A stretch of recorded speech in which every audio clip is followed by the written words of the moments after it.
আপনাকে চিনে আমি কি করব? আপনি জানেন আমি কে? কে তুই? আমি জিতুর। জিতুর কি?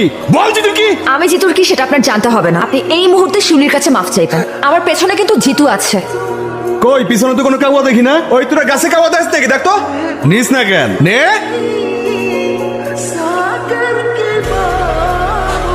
শোনো, চলো শোনা, তোমার একটু আদর করবো। অনেক তো পটপট করলা, তাই না? জিতুরে বলিস তোর আব্বা আসছিল, যা।